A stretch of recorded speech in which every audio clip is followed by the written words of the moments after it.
welcome back to the test studio for another episode of Meet the Ecamm Fam. I'm Katie, if we haven't met, and I'm so excited that you are here hanging out with me today.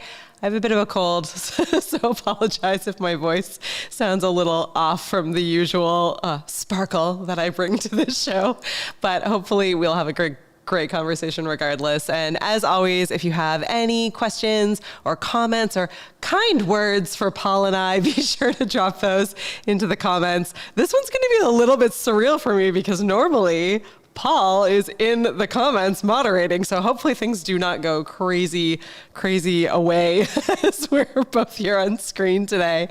But yeah, really excited to be here. I just got back from an amazing trip in the UK where we were able to connect and chat with a whole bunch of our UK customers and colleagues and spend some time with Adrian Salisbury and his family. So yeah, just having a really great November. And I hope everyone out there is too.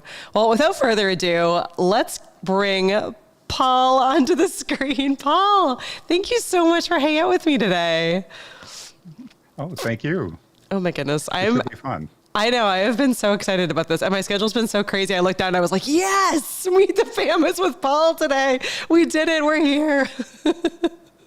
It's weird. I'm like used to pushing buttons and typing stuff, and I just kind of get to sit back and enjoy. I know.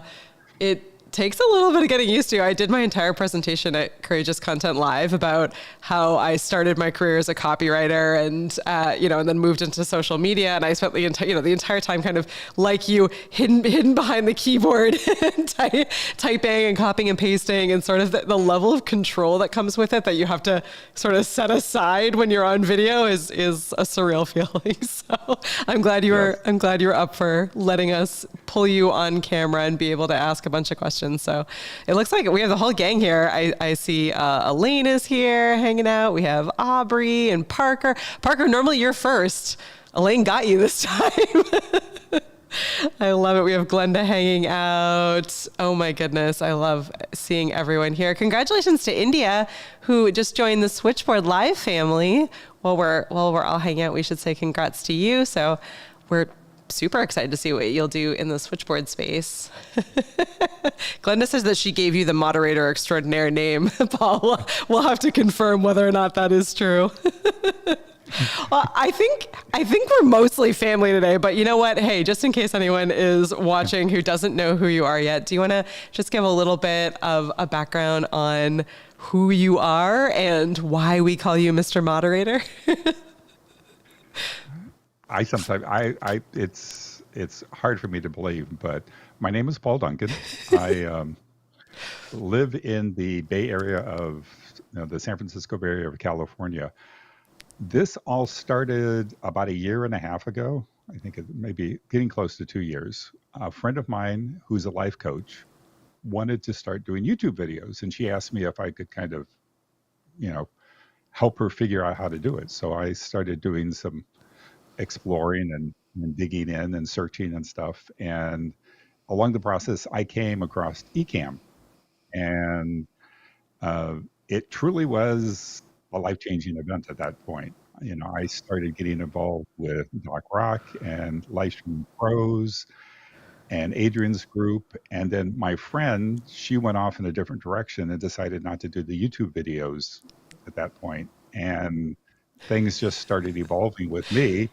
And I was on Doc's stream one day and he made me a moderator. And then the next thing that came up was Leap into Live last year, moderating for that. And now over the course of time, I'm a moderator for Ecamm, Doc Rock.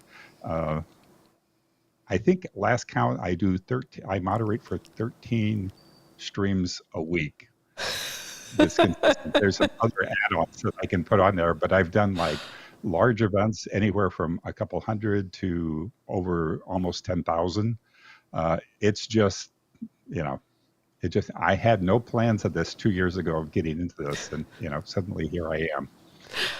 I've started doing a YouTube channel teaching people how to moderate and stuff like that. So it's been an interesting adventure. I love. I went from retired to retired to busier than before. Probably.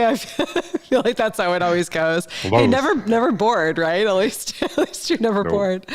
Oh my goodness. I love that. I love that the initial person that led you into this was just like, no, thanks. I'm going to step back and not do this. Isn't that how it always goes? You know, the reasons why we end up where we are end up just being like the craziest stories. Yeah. Oh, I love it. I love how, I mean, and otherwise Doc like, Rock, yeah, Doc Rock. Yeah, Doc gave me the name Mr. Moderator, and it kind of stuck, and it's it's perfect. kind of gone from there. It's Well, and what was perfect. interesting was I knew I wanted to do something like streaming or something, but I couldn't figure out what I wanted to do and all this stuff. And then suddenly I had all these people going, idiot, what are you doing every day? It's like, maybe you should think about using that as your topic. And so that's how things came to be. Yeah. I think that's actually Good fun. really great feedback. I feel like over the last year, we've been talking a lot about, just getting started, just do it, just press go, just go live, just start your podcast, just do it, right? But I think that is really Yep. one of the hardest parts about it is that, even if you feel comfortable with the tech and, you've got your stuff all set up and and you understand the software and you kind of understand all of that side of it, sometimes it's really hard for at least some of us to figure out like what content.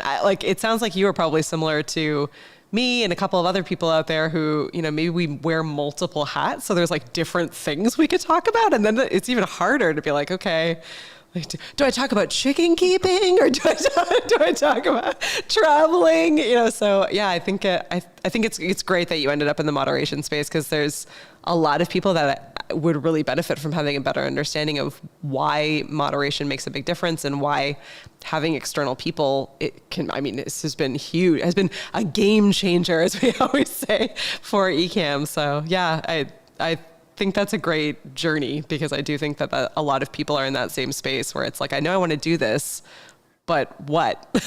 What do I want to do? Yep.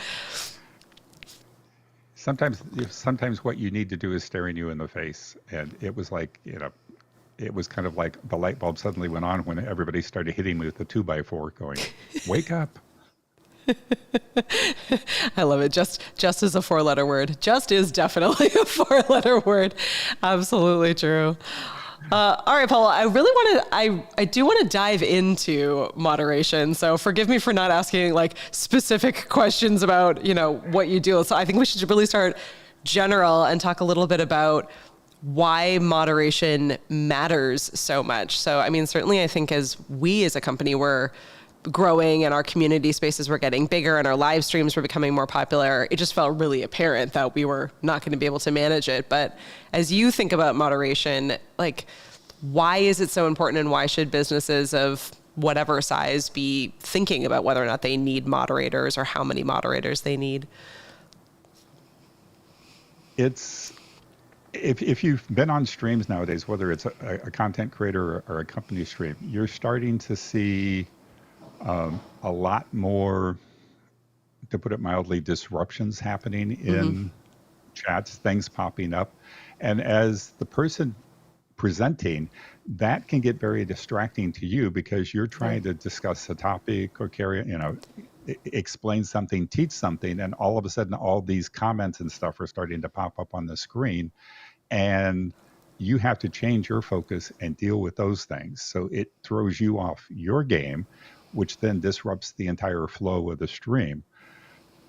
The moderators can take care of that for you, but they can also interact with people. They can answer some basic questions. They can kind of keep the topics going, or if the conversation in chat starts going off topic in another direction, they can kind of help pull that stuff back and get it back on track. They can actually be the bad guys so that the content creator doesn't have to be. Yeah, Which is the absolutely. other angle. Absolutely. But I tell people that if you get moderators, especially when you're young, the channel is early, and get used to working with them, it's going to help you down the road because you can focus on what you're trying to do, talking with people, dealing with people, and the number of moderators is up to you. You have to realize that all the moderators are not going to be there all the time. Yep. So the more you have, you don't want to have a channel that, you've got 100 viewers and 100 moderators. But you want to have enough that, if somebody doesn't show up, you're not in a state of panic, like going, oh, I got to watch this, I got to do with this. Like, Yeah. It kind of helps you. Yeah, I think that's a really good point. And it also gives, I think, some flexibility. I know this comes up often in our space. So we have a Moderators Channel on the back end in Ecamm in our Slack, where we're able to bounce ideas off of each other and ask questions and highlight any, known issues or things that are coming down the pipe. And I think having, more than one, especially if you're a medium to large size channel or business, is helpful, even just so that other moderators can help collaborate and ask questions of each other. So there may be certain instances where, something is coming up in a chat on a live stream and you're like, oh, is that bad? Do we want to remove that? Or, is that a sign of something that's going to come? I think, being able to kind of ask questions of those other people who are not actively, streaming or who are, off doing other things can be really helpful to just have that extra set of eyes and ears. In addition to, obviously, like as you said, filling in gaps, especially if you're like us and you're live all the time, driving Paul crazy, his lives popping up all over the place. And Katie mentioned the back channel, which we have a couple places. We have a Slack channel, and we also have channels in the Discord server.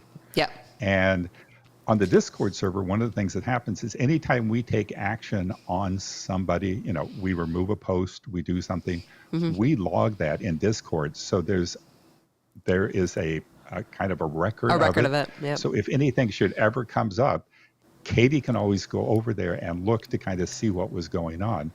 But I have to say the mod squad for Ecamm is an extremely tight-knit group.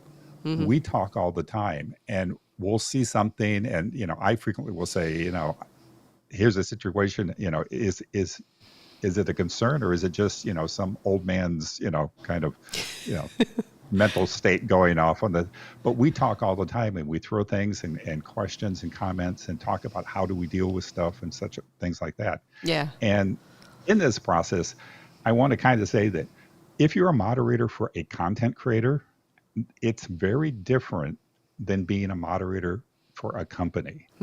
That's a good point. What you do, but you have to be a lot more careful when you're moderating for a company than you are with a content creator, because there's a lot of stuff involved in that. People are paying for the product and all that stuff. So you can't just throw somebody out, where you might be able to do that with a content. You still should be careful with a content creator, because I always recommend timing people out. If you're going to kick somebody out, talk to the content creator first, or at least if you kick them, let the content creator know so that they can get them back. Yeah. If they want them.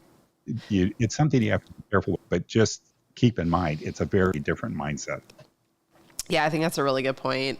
So as you're deciding the partners, the companies, the content creators that you're working with, is there sort of a starting process where you're trying to figure out, what is whether it's their, brand voice and kind of company personality, or the personality and vibes of the content creator? I'm sure that changes the moderation experience, right? Like what you would allow for Doc Rock streams may be different than what you would allow for Ecamm streams versus Adrian Salisbury's versus someone else's.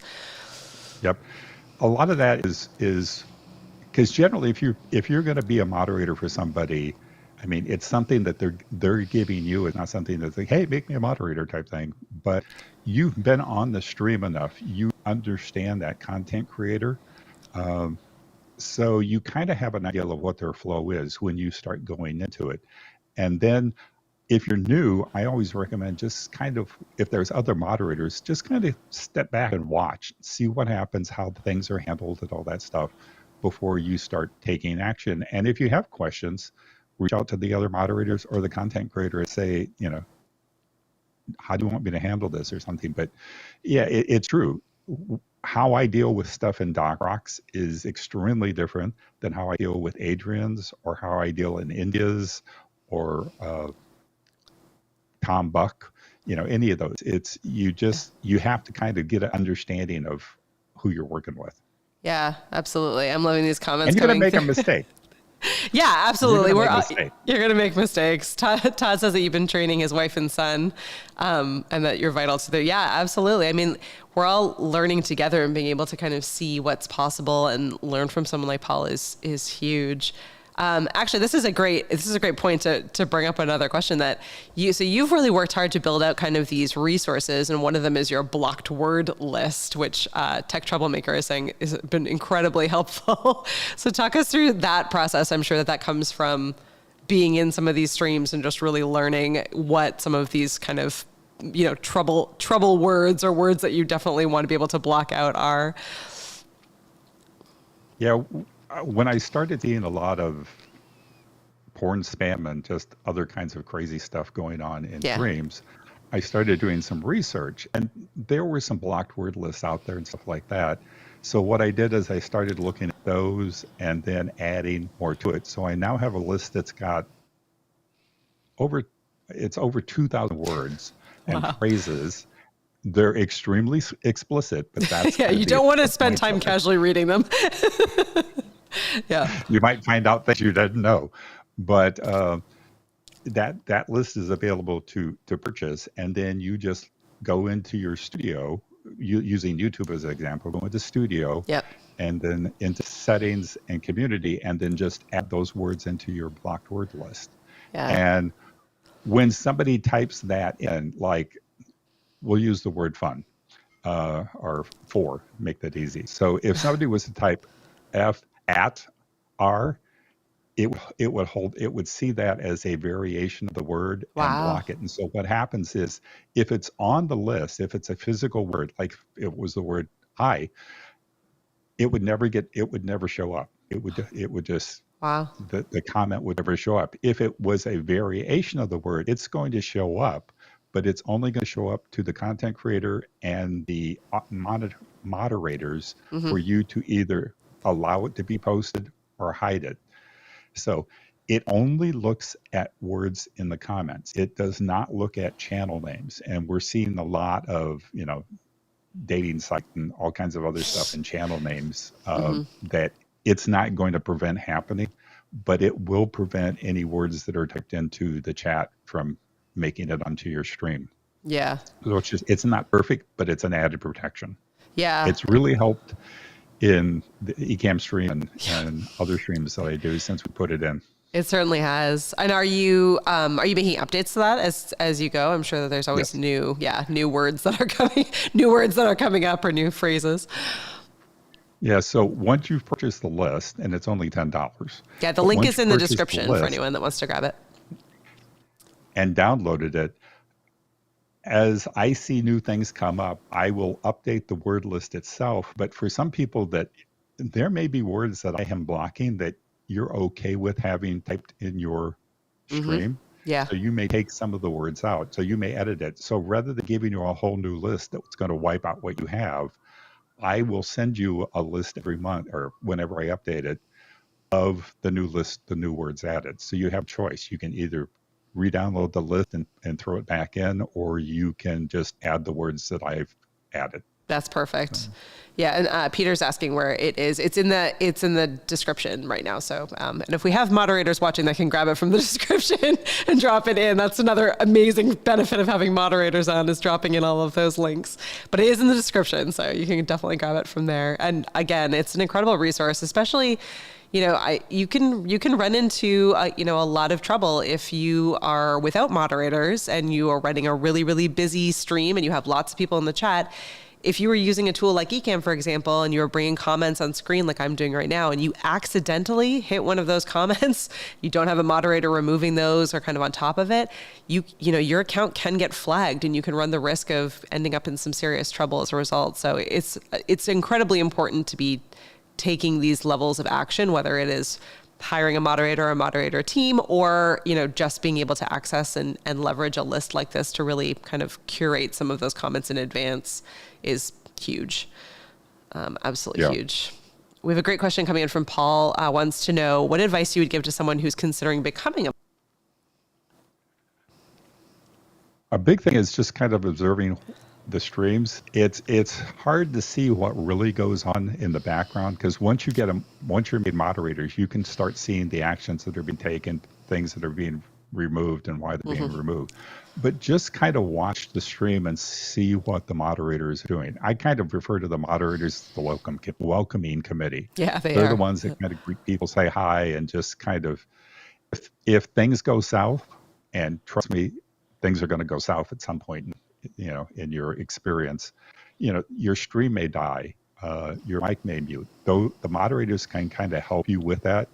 We have a back channel that we make these comments in. You're muted. There's the volume's low or something like that.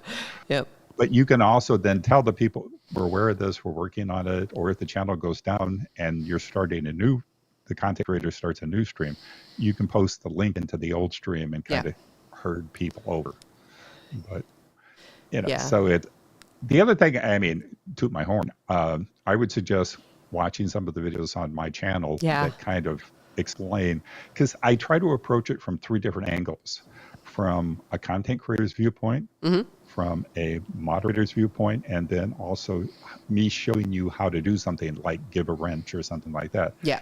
And I have 3 different thumbnails. So the thumbnails clue you into, if it's a yellow background, I'm talking to a content creator. I love that. If it's my keyboard thing, I'm talking to a moderator, from a moderator standpoint. And if it's the blue background, I'm teaching you how to do something. That's really smart. I think that's a really clever way to do it.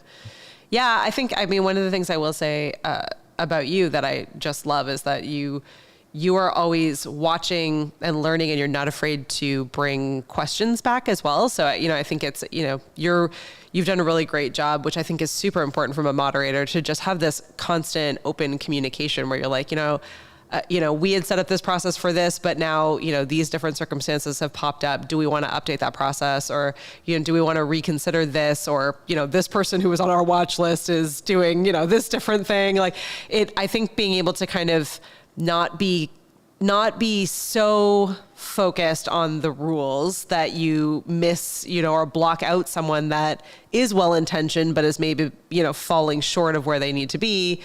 And also making sure that we're updating things as we need to be, I think is a really important place to be in, so that we do always have that level of community that does feel really authentic and real, but also a safe space. So it's a balancing act. And I think communication is so key.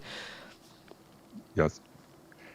And it's also important to realize that as a moderator, your beliefs, your opinions, those are yours. Yeah. Those cannot come into what you're doing. I mean, there are situations in YouTube when approving users and stuff, there are times where I see a user that kind of, somebody asking to join. And when that comes up, we kind of look, have they had any other kind of actions? Have they been kicked out of the group before? Yeah. What kinds of stuff are they posting in their streams or in their YouTube channels? And sometimes there's stuff that kind of, I don't necessarily agree with, but I have to step back and go, okay, is this a me thing, or is this a problem thing? And I sometimes will throw it out to another moderator and say, take a look at this, or I'll go, I'm really having trouble approving this person. Somebody else needs to handle this, so that it's not, it's a clear reminder or something like that.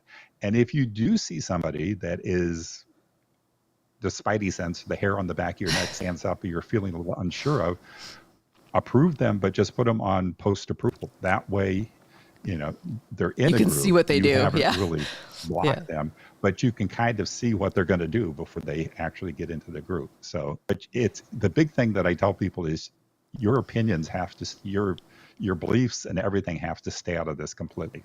Yeah, which is really hard. I mean, I find that incredibly challenging some days, where you're like, oh, I see your icon or your avatar, and I see what you've called your channel, and I don't love it, but But it's sometimes those people that are are there and are bringing a lot of value or have so it is difficult to walk that path. And I think it's a sign of a good moderator if you can kind of put that aside or work collaboratively with the other team to be able to really make sure that we're being as inclusive as possible. These are amazing questions coming in. Go ahead, Paul. The other thing too, as a moderator, it's like, this is not something you necessarily think of. And we go through cycling waves of this stuff, but there are a lot. I've had as many as 30 in one day where people have requested to join the Ecamm Facebook group. And when you look at it, they have a posting. They have like a video they posted. That video is very explicit porn.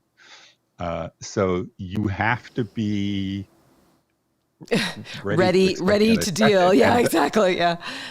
And those immediately they not only get refused from joining, but they actually get blocked from the channel, so they can never see the channel and we don't have to deal with them. Yeah. But you're going to have to deal with stuff like that too. Yeah. No, I think that's a really good point. Especially depending on what kind of content creator or business you're partnering with, you may, depending on what that channel is about, you may see a different set of, things than different channels. Certainly in the Ecamm space, we're all creating video and we're live streaming, we're podcasting, but that opens up to a ton of different topics, across the board. So I feel like in some cases we may end up with some different challenges than maybe others. Elena has a great question. She wants to know how did you know moderating was what you could do and bring to the live streaming world? You level up every program you're connected to. I agree, Elaine. I think Paul does a great job. I fell into it. It was not something I was looking for. It just kind of happened. Doc kind of shoved me off the cliff, and it just kind of, in falling, I was grabbing for sticks, and I grabbed onto a couple good ones, and it's just kind of happened. But it was not something that I sat back and thought, oh, I want to be a moderator. It was just kind of like, I was just trying to figure things out. Doc even made a comment. He said a couple months ago, he said, if you would have told me a year ago that I was going to have Paul Duncan not only moderating my stream, but that I was going to give him keys to my kingdom, he said, I would have told you were absolutely crazy. It was like, no way. It's hard. It's hard I love that he said that, because I think, and maybe this is generalization, but I think that a lot of YouTubers and content creators and podcasters and live streamers are by their nature, fairly individualistic, solopreneurs and entrepreneurs, or it's a side hustle. And excuse me, and that business part of it's hard to let go and be able to give those keys of the kingdom to someone else and fully trust someone else. So I think part of being a really effective moderator is building that level of trust and proving to that person that, that you're there and that you care about them and that you understand what their mission is or what their content is. That is how we chose Paul, and that's how we chose all of the moderators that we work with. And I know that Doc has the same strategy, where it's very much, who are the helpers? Who are the people who are in the chat, who are asking questions, who are helping other people, who seem to understand, what our vision is and are bringing that to life in the community. So if you're watching this and you're like, I'd like to be a moderator, that's an amazing starting point. And, one that I think is easy enough for anyone to do is just, be a helper, be a team player, be part of the community and active in the community. It's those people that get noticed by the creators, right? Yep. Yeah. It's be active, comment, support the content creator. They're getting to know you, and you're also getting to know them to see if there is a connection there, and things will happen. Yeah, for sure. Look at all these great questions. Thanks, everyone. All right, Val asks, what tools do you use in your live streaming setup to make moderating easier for you? Monitors, Stream Deck, computer, etc. I have two XL Stream Decks that I couldn't do this without, because most of my I have pages basically set up for every stream that I do. So when I do one of Doc's streams, I have a whole series of buttons pre-programmed for him. For the Ecamm series, I have a setting for every show. I have one for ENN, I have one for Meet the Fam. So they all have different buttons with different things on it and stuff. So most of the time I can just hit that button and, my thing, your That's so question should look cool. like this. Otherwise they're all button pushes. Oh, I wow. I also didn't know that. I have 2 Mac minis, and I have one that's main that has 2 monitors connected to it. And then I have a teleprompter with my camera in front of it. And I have a second Mac mini that has a monitor up here that generally, like on Ecamm, that's running studio, and I'm monitoring the stream and I'm looking at what's going, the comments in there too, because there are certain things that I can post polls, which I do frequently in groups, but I can take stronger action because I'm an admin in the group through studio Yep. on that monitor than I can in the normal chat. So there are certain situations where, moderators do things too. So if a moderator should do something, I can kind of undo stuff, or Yep. I can kind of stop them from doing whatever. But, it's like, so I have 3 32-inch monitors, around me, plus, my Rodecaster Pro and whatnot. It's crazy. I love it. We may have to ask you to send across some photos of your awesome Stream Deck setup. I didn't realize that you had so many buttons. That's amazing. I still have just like the little one that I almost know. It's like basic programming on this one right now. I need to actually spend the time. I think I have like next, record, finish, the absolute basics. I love it. More questions coming. I'm going to be adding a video. I'm going to be adding a video to breaking down a lot of stuff, but I'm going to be doing one about talking about my Stream Deck, how it's set up and how I use it and stuff like that. That's coming. Definitely. Yeah. I mean, saving that time, especially when you're in a really busy stream, is huge. And a lot of the things that you're saying in those streams are the same things over again. So being able to automate that process, I'm sure is a huge time save. What do you enjoy the most about being in your role as a moderator? I think it's interacting with people, being helpful, just kind of, I think that's the biggest thing is, I've learned enough now where I can help people. If questions come up, I can kind of answer those questions or that type of stuff. So I think it's just being helpful, not only to, whoever stream it is, but also being helpful to the community. Yeah. I'm laughing. Hi, Daniel. We love you too. And I love Todd's comment. Do you call it the moderation station? If not, you really need to. Moderator Central. Moderator Central. Oh my goodness. Yeah, I know. We have way too much fun with wordplay around the Ecamm streets. I love it. I absolutely adore it. I love this. And Victor is saying the 15 key is better than the 6. You know what? Hilariously, I think I ordered, or I meant to order, the 6-button Stream Deck because I was like, you know what? I'm always moving from office to office, and from when I'm working from home, I'm like down in my kitchen, and then I'm constantly on the move. That's how I like to work. I need like different spaces to re-energize me. Yep. So for me, I was like, oh, just a little one, because then it's easy for me to like throw in my bag and move around. And then I think Elgato just like sent us some to test out or play with, or because we were updating something. So I ended up never getting my 6-button one, or if I did, it went I think over to Caleb. But so I've always had this 15-button one, but I'm the worst user for it. I like only use it for the very basics. And every time I look at it, I'm like, man, I could be doing so much better with this. So maybe that's my New Year's resolution, is actually setting up my Stream Deck effectively to be able to use it, save myself some time. I was originally going to get the smaller one, and somebody said, get the bigger one, get the bigger one. Go big or go home. I did. And then, like I said, it went from 1 to 2. So it's wow. like, I could probably do everything I did with 1 and just kind of flip pages, but it's kind of, one has all my comments and everything on it. The other one has, I can control my lights, but it also has all my emoji icons that I can push and do stuff. So it's kind of fun. It's super fun. Yeah. And on sale now. Yeah. Now is the good time to pick one up. I know it's been so fun. I'm looking forward to the like Black Friday, Cyber Monday season, because I've just been like really in the Amazon Live space. I've been trying to like wrap my head around what that means and think through. So I've been watching many of you out there are like amazing Amazon Live streamers. So yeah, now's a good time and support each other. Grab those Amazon affiliate links from each other. But yeah, Elgato does a great job. Yeah, Luis says he loves his 15 key. I know this could be a fun stream deck chat. We can all talk about how Katie is not using hers effectively and Paul has multiple ones to use. Oh my goodness, too funny.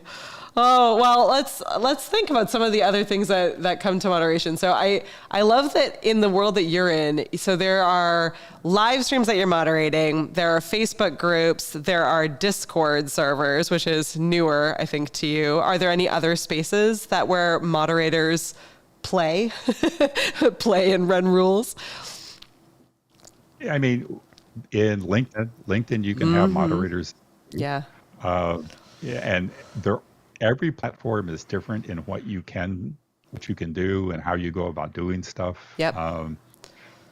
It's, getting into events and stuff like that, where you're a moderator and maybe a Zoom webinar. Oh, or yeah, good point. a totally, completely different platform or something. Yeah. They're all different. And then there are some situations where you can't really moderate per se. You can't like hide comments or remove comments or stuff like that. All you can do is be helpful, and then you have to kind of feed that information to somebody else for them to be able to remove the comments, or every platform is different and has its idiosyncrasies, and then they keep changing stuff too, so what works today may not work tomorrow.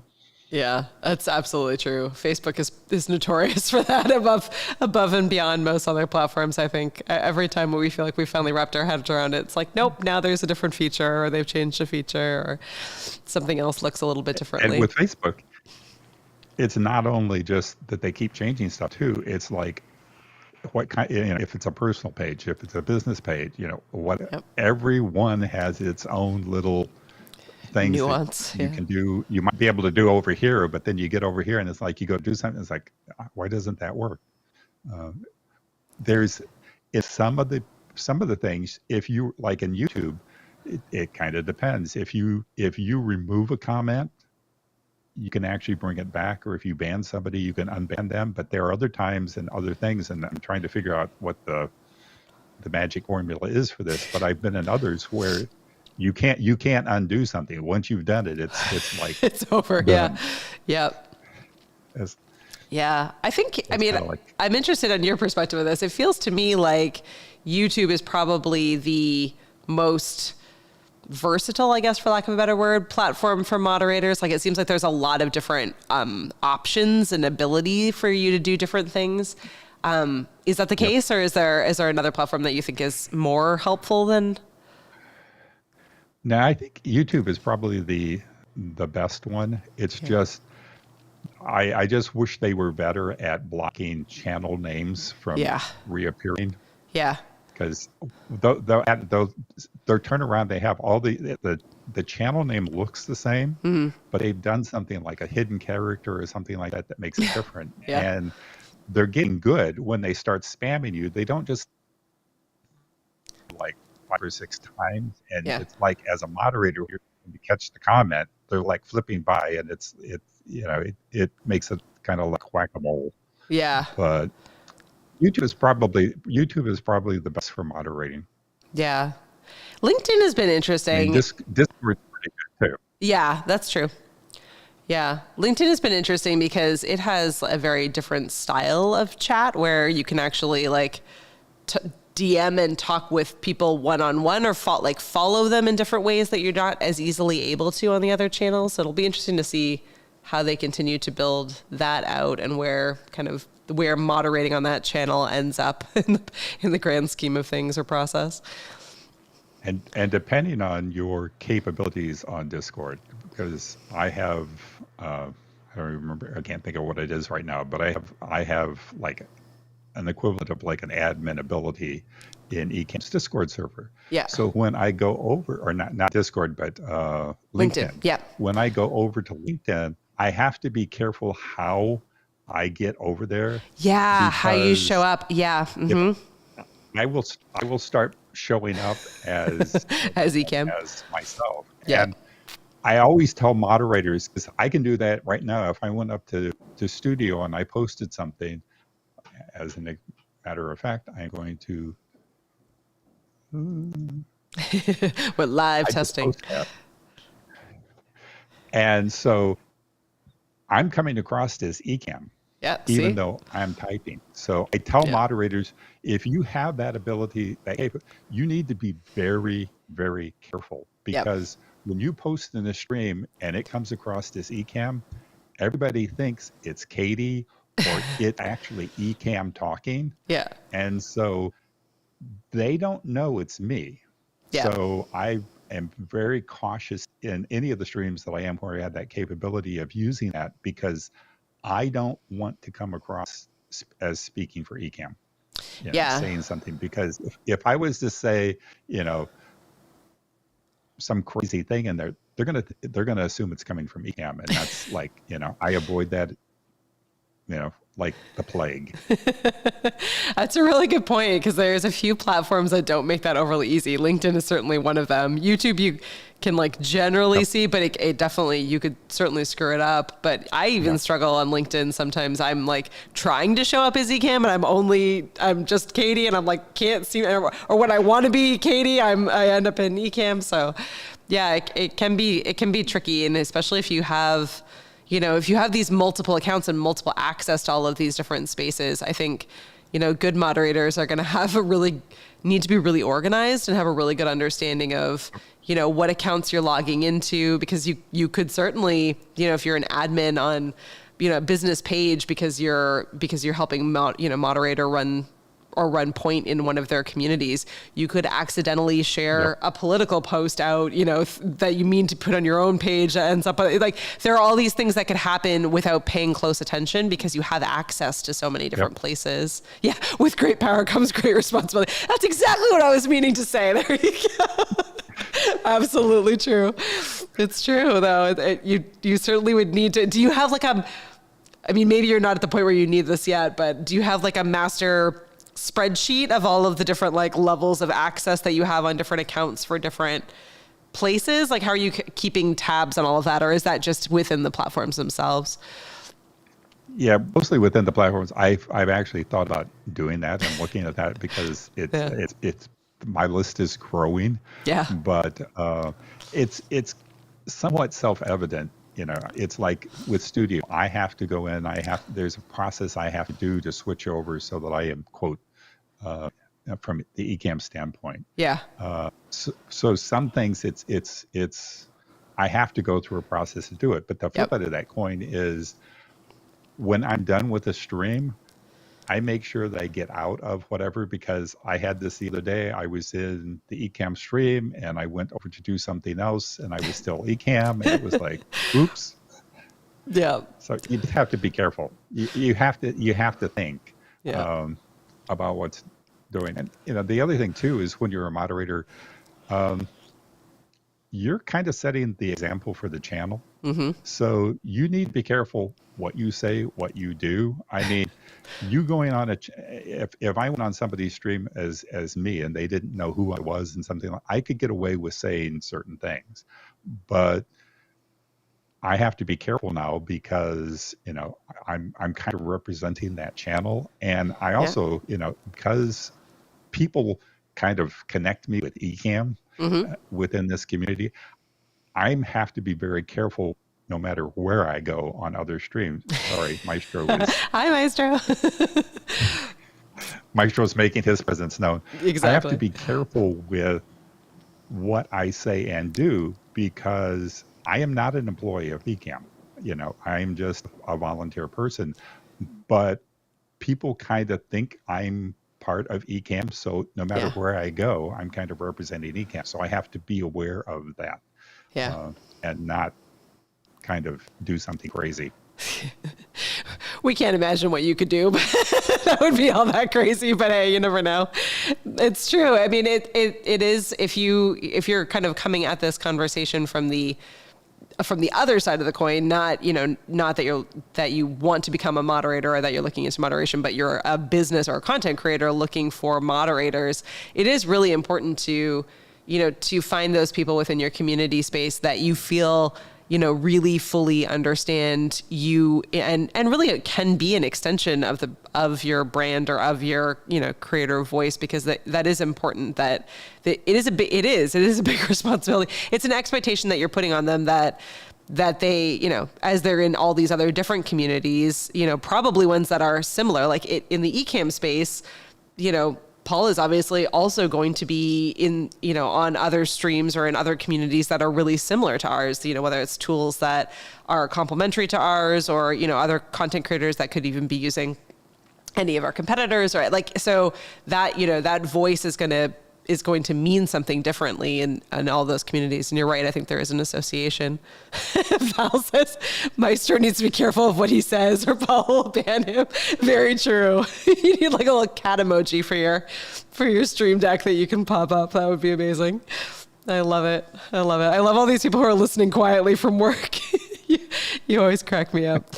I love it. I'm amazed at your ability to multitask, Michelle, and others who are listening quietly from work. When I put on podcasts at work, I immediately just stop working. Like I'm looking down and my hands are just like frozen over the keyboard. I'm no longer typing. I'm no longer doing any kind of work. Sorry, Ken and Glenn. I have to stop listening. Even some music, I get like way too swept up in the music. Oh gosh. I'm just scrolling back to make sure I haven't missed any other questions. I know we're getting close to the top of the hour here. Is there anything else, Paul, that you want to add or anything that people should know? We certainly, if you haven't already, Paul does some incredible content on this topic. So certainly be sure to subscribe to his YouTube channel and pick up that banned word list because it's a lifesaver. What's upcoming? What are the next videos that you're working on? I have 2 more videos basically because I'm redoing my channel and kind of refreshing the content that I had done for CETA.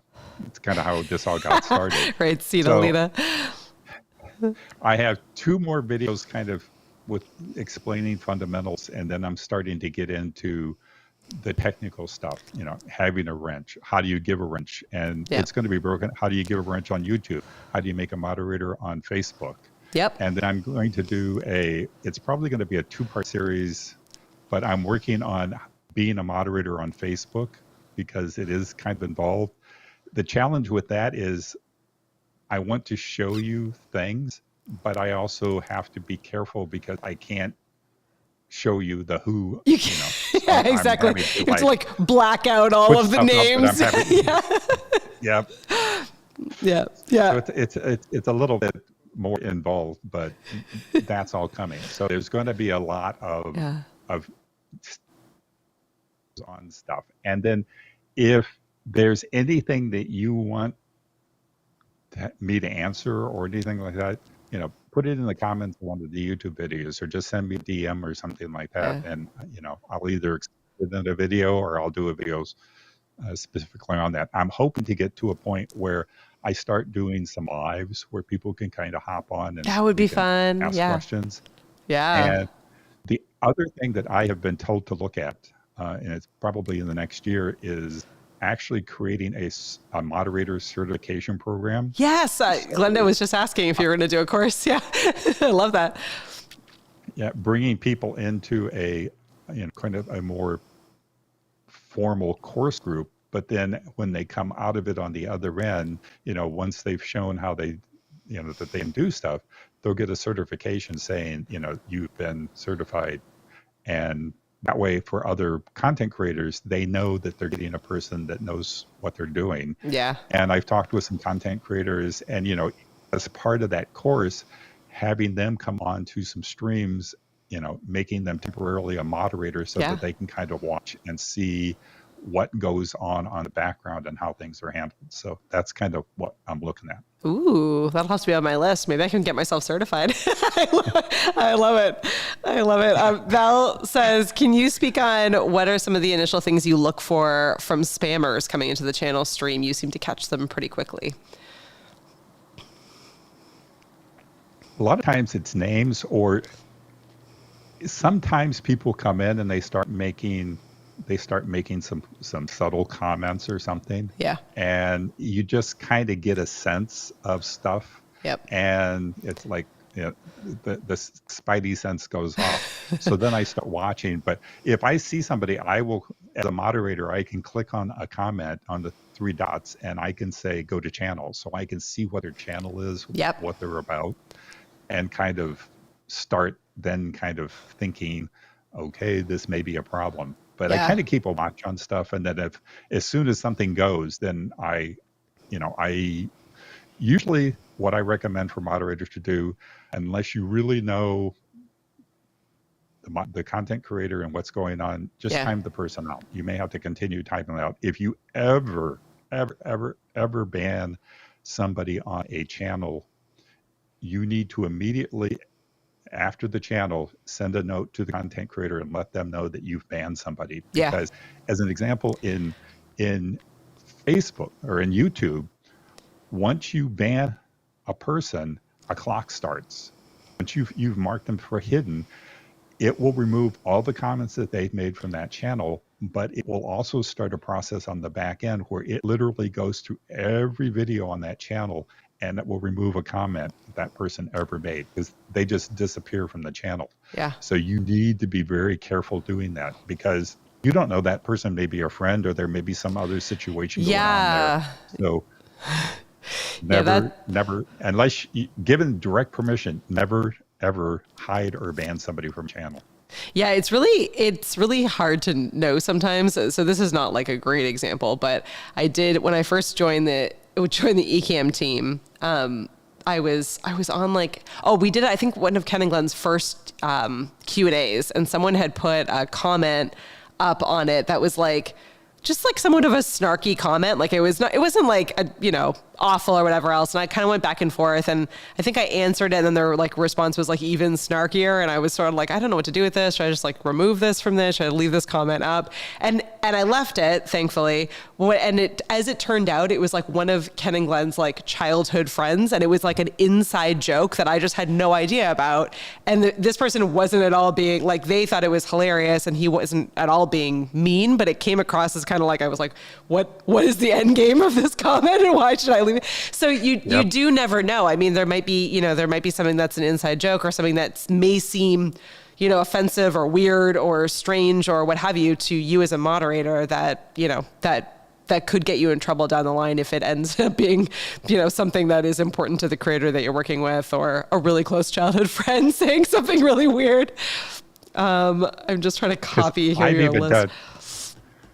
I've even gone through occasionally in streams there'll be something that's posted that it's okay with the live audience watching. Yeah. It's people on replay are not necessarily going to understand it. Yep. So after the stream's over, I've gone back and I've removed, Oh, that's a good point. Yeah. Remove some comments because it's just, some things just don't need to be there.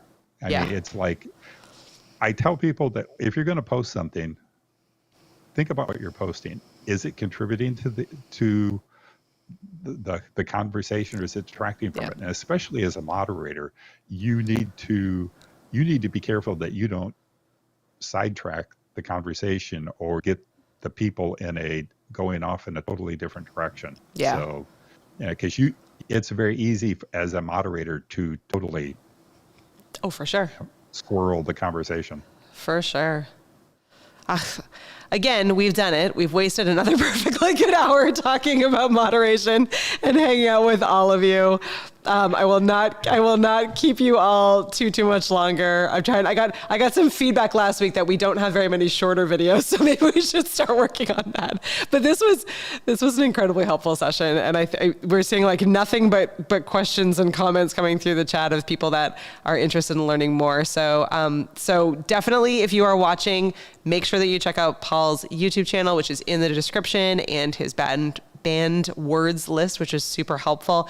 And I think, really, as you build out the rest of your content, Paul, will certainly be able to share some of those videos, throughout the next little bit so that people can see what it is that you're doing. Because it's just so incredibly helpful, the work that you do for Ecamm and for all of the streams that we run. And I think, as people are building out their channels, it's just really, really important to learn. Good. Christian says not wasted at all. That's good. That's good. I'm glad to hear. I'm just joking. I think it was from the Red Green Show. Did you guys, did you get the Red Green Show, or was that only a Canadian thing? It might have been a Canadian thing. But they always at the end of their show said, well, you've done it. You've wasted another perfectly good hour with us. But yeah, no, this was great. If you're looking for my YouTube channel name, it's at Mr. Moderator Paul. Mm-hmm. And perfect. Yes. If you send an email to info@mrmoderator.live, that'll get to me too. But all that information is on my my YouTube channel. Yay! I love it. Or just you can find me in Messenger. I go by the Paul Duncan in a lot of this stuff. So, yep. But I'm in Messenger. I'm on Discord. Paul's really easy to find. I think we're both pretty equally easy to find. We've made ourselves very accessible. So there's lots of it. Tony says, "Thank you so much. It's been great. Thanks for watching, Tony." Little Forest says, super helpful. We'll definitely have to keep talking about this subject as we go into 2023. We have lots of awesome workshops and mini series coming. So we'll certainly be working with Paul to get some more up about moderating and thinking through how to make really engaging and powerful live stream broadcasts, because moderating is probably at least 50% of that. Making sure that the experience is awesome for everyone in the chat is hugely important to the success of a stream. We'll say it was a Canadian thing. I know, the Red Green Show. All of you need to look it up. It's a Canadian show, but it's very good. It'll definitely date me on my age, but that's all right. I'm worth it for you all to enjoy. Well, thanks for hanging out, Paul, and thank you everyone for watching. Thank you. And we'll be back again. I think we have another one coming up next week. We have our same usual schedule for the rest of this week. I don't have my usual slides in front of me this time, but On Infulsions are live Friday morning for building blocks, and we have Doc Rock back in front of the camera for our weekly live demo. Marshall Creates is on hiatus for the rest of the year, but we'll be back again next year. And Marshall's been releasing tutorial videos on all the topics he covered this season on Marshall Creates. So lots of exciting, fun content coming for the rest of the year, and much more heading into next year. And I think there's affiliate training on Friday too. There is, yep. It's a good time of year to pick up some affiliate training. Yeah, exactly. 'Tis the season for affiliates and affiliate sales. So certainly join us there if you're not already. affiliates.ecamm.com. Well, thanks everyone, and we'll catch you next time. Bye, Paul. Bye, everyone. Thank you. Take care. Bye.